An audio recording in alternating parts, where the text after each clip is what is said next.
Good morning students. Transition element में आज हम बात करने वाले हैं पर्टिकुलर ट्रांजिशन एलिमेंट्स की आयनाइजेशन एंथैल्पी की। देखो, इससे पहले हमने बात की थी ट्रांजिशन एलिमेंट के एटॉमिक साइज़ की, तो उसमें किस तरह से वेरिएशन देखने को मिलता है वो चीज़ हमने अच्छे से समझी। आज हम आयनाइजेशन एंथैल्पी का वेरिएशन और पीरियड में किस तरह से लेफ़्ट टू राइट या डाउन द ग्रुप आने पर आयनाइजेशन एंथैल्पी पर इफेक्ट पड़ता है वो हम डिस्कस करेंगे।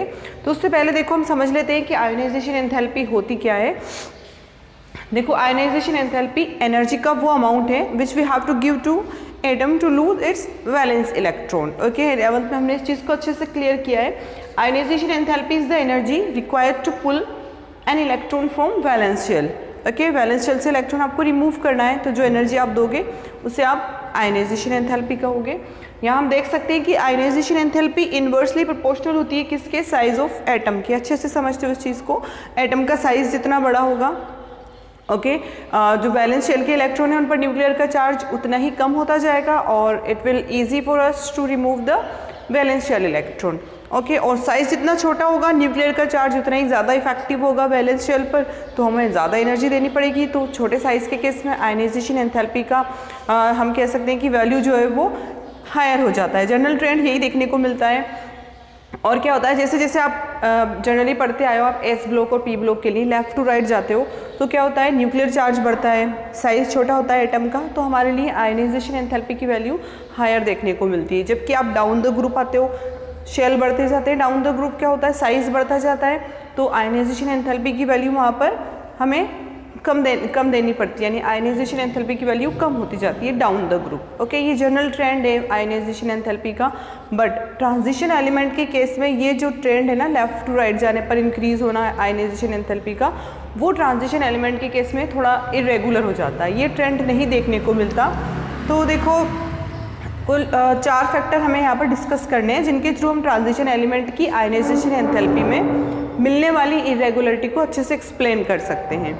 ओके, तो हम कुछ क्वेश्चंस लेंगे, उनके थ्रू हम इन्हें अच्छे से समझेंगे। पहले हम उन 4 फैक्टर को डिस्कस कर लेते हैं। Okay, in a period on going left to right ionization enthalpy increases due to decrease of atomic size. Okay, और उसके अलावा अगर देखो आपको एक एटम निकालना है, ठीक है, एक आपके पास एक न्यूट्रल एटम है, गैसियस एटम है, न्यूट्रल है, किसी के साथ कंबाइन नहीं हुआ, उससे आपको एक इलेक्ट्रॉन बाहर निकालना है, तो जो एनर्जी आप दोगे, फर्स्ट इलेक्ट्रॉन निकालने के लिए जो एनर्जी आप दोगे उसे आयनाइजेशन एंथैल्पी फर्स्ट नाम दे सकते हैं हम। ओके, उसके बाद वो केटायन में चेंज हो जाएगा।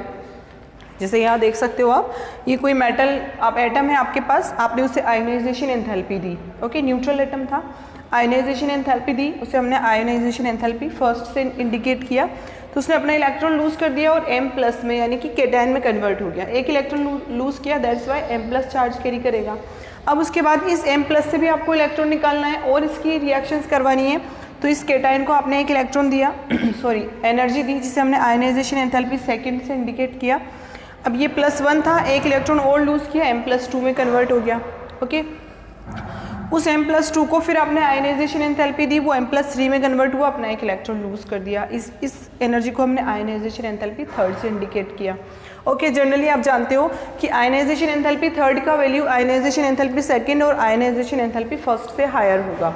जनरली यही देखा जाता है, क्योंकि जब आप इलेक्ट्रॉन लूज कर लेते हो किसी गैसियस एटम से, तो वो केटायन में कन्वर्ट हो जाता है, फिर केटायन को पर जो न्यूक्लियर चार्ज है वो ज़्यादा इफेक्टिव हो जाता है। प्लस चार्ज किसे शो कर रहा है, न्यूक्लियर के चार्ज को। न्यूक्लियर का चार्ज ज़्यादा इफेक्टिव हो गया, तो अब इलेक्ट्रॉन लूज करने के लिए आपको ज़्यादा एनर्जी देनी होगी। समझ में आ रही है चीज़? तो यही चीज़, ये जनरल ट्रेंड है। आगे चलते हैं हम। In case of transition elements this trend of ionization enthalpy is not so regular, इतना रेगुलर नहीं होता है, ठीक है। Irregularity of ionization enthalpy is explain by following 4 factors. तो जो इरेगुलरिटी है ट्रांजिशन एलिमेंट के आयनाइजेशन एंथैल्पी में, वो इन 4 फैक्टर्स के थ्रू हम डिस्कस कर सकते हैं। कौन कौन से 4 फैक्टर हैं? सबसे पहला तो हमारा एटॉमिक साइज ही हो गया। वही चीज़ है कि एटॉमिक साइज बड़ा होगा किसी का तो आयनाइजेशन एंथैल्पी कम होगी, एटॉमिक साइज छोटा होगा तो आयनाइजेशन एंथैल्पी का वैल्यू हायर होगा। समझ में आती है ना ये चीज़? तो आपको जैसे आप देख सकते हो एटम है, इसका साइज बड़ा मानकर चल रहे हैं, न्यूक्लियस अपनी जगह फिक्स है। ओके, इसका चार्ज जो है बड़े साइज के एटम पर क्या होगा, इस न्यूक्लियस का चार्ज जो वैलेंस शेल के इलेक्ट्रॉन है उन पर कम होता जाएगा। जैसे जैसे शेल्स की दूरी बढ़ रही है, साइज बढ़ रहा है, न्यूक्लियस की पावर कम होती जा रही है। ओके, तो वैलेंस शेल में प्रेजेंट इलेक्ट्रॉन को निकालने के लिए हमें ज़्यादा मेहनत नहीं करनी पड़ेगी, कम एनर्जी देंगे और इलेक्ट्रॉन बाहर आ जाएगा। समझ में आ रही है ये चीज़? तो बड़े साइज के केस में क्या हो जाएगा, आयनाइजेशन एंथैल्पी की वैल्यू कम हो जाएगी। कैसे कम होगी, यहाँ से समझ आता है। और इसके अपोजिट अगर आप छोटा सा एटॉमिक साइज ले लो, न्यूक्लियर का चार्ज बहुत ज़्यादा इफेक्टिव होगा। ओके, वैलेंस शेल के इलेक्ट्रॉन पर न्यूक्लियर का अच्छा खासा पावर होगा, तो हमें ज़्यादा एनर्जी देनी पड़ेगी। तो छोटे साइज के केस में आयनाइजेशन एंथैल्पी का वैल्यू हायर हो जाएगा। ये चीज़ क्लियर होती है। सेकंड समझ लो, न्यूक्लियर चार्ज, वही चीज़ है। न्यूक्लियर चार्ज भी आप एटॉमिक साइज से समझ सकते हो। न्यूक्लियर चार्ज जितना ज़्यादा होगा, आयनाइजेशन एंथैल्पी की वैल्यू भी उतनी ही ज़्यादा होगी। न्यूक्लियर चार्ज देखो, यहाँ देखो, न्यूक्लियस का चार्ज बड़े साइज में, वैलेंस इलेक्ट्रॉन पर कम है न्यूक्लियर का चार्ज। ओके, जैसे जैसे वैलेंस शेल से दूरी बढ़ती जा रही है, न्यूक्लियर का चार्ज कम होता जा रहा है। तो उस केस में क्या होगा, उस केस में आपको इलेक्ट्रॉन बाहर निकालने के लिए कम एनर्जी देनी होगी। ओके, जबकि छोटे साइज में न्यूक्लियर का चार्ज, न्यूक्लियर का पावर जो है वो वैलेंस शेल पर हायर है। That's why effective nuclear charge higher होगा, तो हमें आयनाइजेशन एंथैल्पी भी ज़्यादा देनी पड़ेगी इलेक्ट्रॉन को बाहर निकालने के लिए। ये दोनों पॉइंट डिस्कस होते हैं हमारे। उसके बाद थर्ड है इलेक्ट्रॉनिक कॉन्फ़िगरेशन। इलेक्ट्रॉनिक कॉन्फ़िगरेशन कैसे समझते हो, आपको पता है कि हाफ फील्ड और फुल फील्ड, किसी भी ऑर्बिटल में हाफ फील्ड और full field configuration most stable होते हैं। ओके, उन स्टेबल इलेक्ट्रॉनिक कॉन्फ़िगरेशन से अगर आपको इलेक्ट्रॉन बाहर निकालना है तो you have to provide more energy. तो उस केस में, स्टेबल इलेक्ट्रॉनिक कॉन्फ़िगरेशन के केस में आयनाइजेशन एंथैल्पी का वैल्यू हायर हो जाता है। ओके, ये पॉइंट मोस्ट इंपॉर्टेंट है और इसी के थ्रू हम आयनाइजेशन एंथैल्पी की इरेगुलरिटी को और अच्छे से डिस्कस करेंगे। Okay, ionization enthalpy is directly proportional to the stable electronic configuration. Fourth discuss करते हैं एनर्जी एक्सचेंज। एनर्जी एक्सचेंज क्या होता है, ये देखो जो लास्ट वाले दो पॉइंट है ना आपके, इलेक्ट्रॉनिक कॉन्फ़िगरेशन और एनर्जी एक्सचेंज, ये दोनों इंपॉर्टेंट है। हम इन्हें अच्छे से डिस्कस करते हैं। कुछ क्वेश्चंस लेंगे जिनके थ्रू हमारे दोनों पॉइंट अच्छे से क्लियर होंगे और हम आयनाइजेशन एंथैल्पी में मिलने वाली इरेगुलरिटी को और अच्छे से डिस्कस कर सकेंगे। तब तक आप इसे नोट डाउन करो।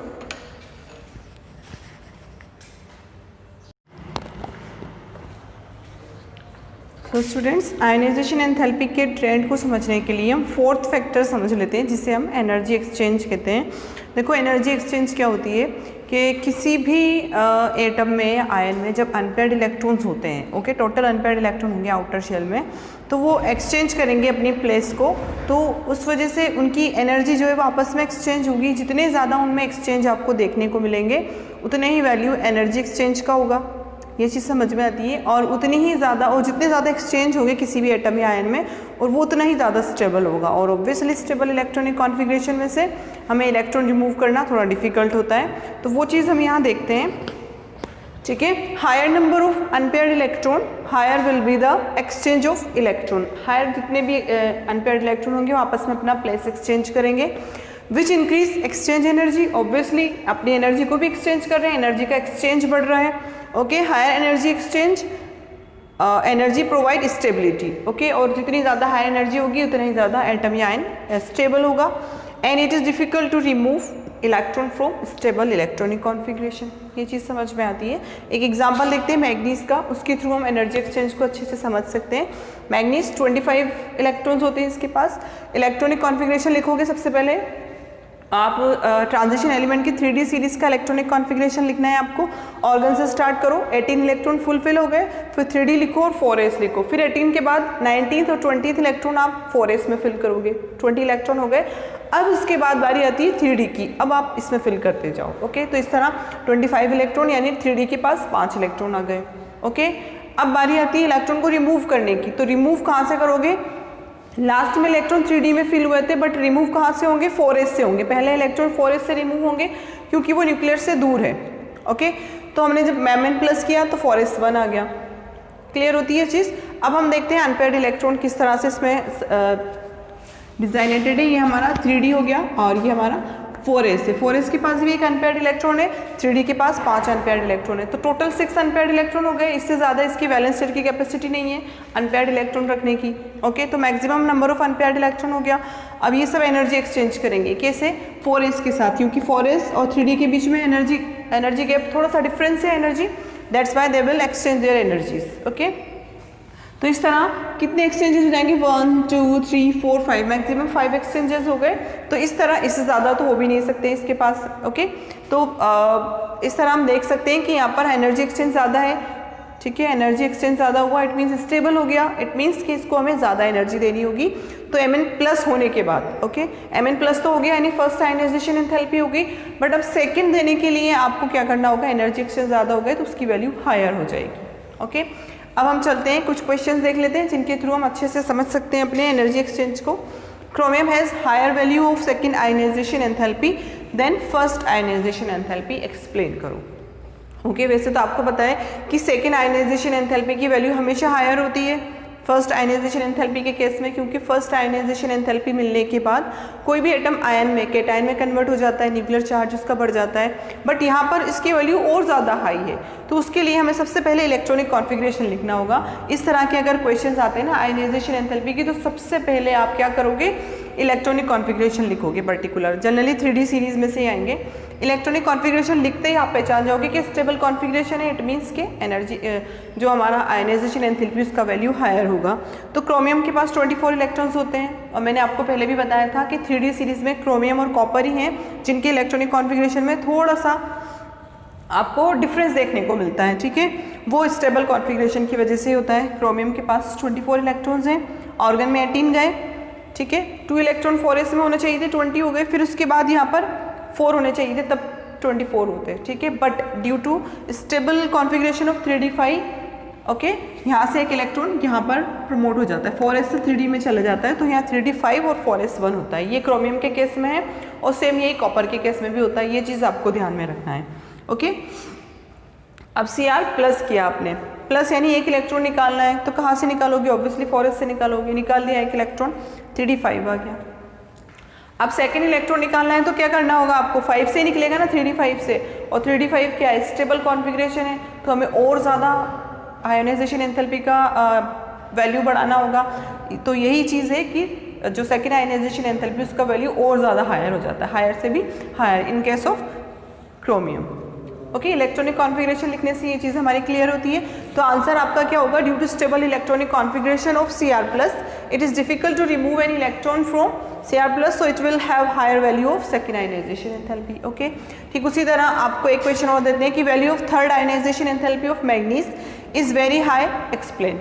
ओके, थर्ड आयनाइजेशन एंथैल्पी, ठीक है, इलेक्ट्रॉनिक कॉन्फ़िगरेशन लिखो। मैग्नीज आपको पता है 3D सीरीज में 5th नंबर पर आता है, 25 इलेक्ट्रॉन्स हैं, इस तरह से लिखेंगे हम 3d5 4s2, क्लियर होती है चीज़। अब Mn+3 करना है, यानी 3 इलेक्ट्रॉन निकालना है, तो 2 तो आप 4s से निकाल लोगे।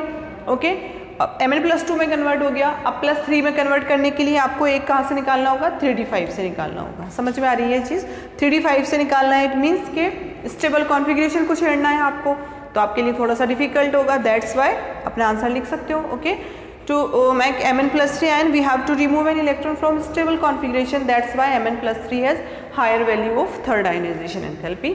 तो इस तरह के क्वेश्चन जनरली आते हैं आयनाइजेशन एंथैल्पी से रिलेटेड, और उनके आंसर आपको इलेक्ट्रॉनिक कॉन्फ़िगरेशन के थ्रू देने होते हैं, आपके लिए आपका वर्क थोड़ा इजी हो जाता है। तो देखो यहाँ तक तो हमने बात की है डी ब्लॉक एलिमेंट की, ओके, ट्रांजिशन एलिमेंट पे, और हमारा जो पहली सीरीज़ है ना 3D सीरीज़, वही हमारे सिलेबस में है, उससे रिलेटेड हमने टॉपिक्स देखे हैं, क्वेश्चंस देखे हैं। तो अब हम बात करेंगे एफ ब्लॉक एलिमेंट्स की। डी ब्लॉक हमारा कंप्लीट होता है, अगर कुछ टॉपिक रह रहे हैं, कोई क्वेश्चंस रह रहे हैं तो उन्हें भी हम डिस्कस कर लेंगे। अब हम नेक्स्ट वीडियो से हम डिस्कस करेंगे एफ ब्लॉक एलिमेंट्स की, तब तक आप इन्हें नोट डाउन करो। Thanks for watching.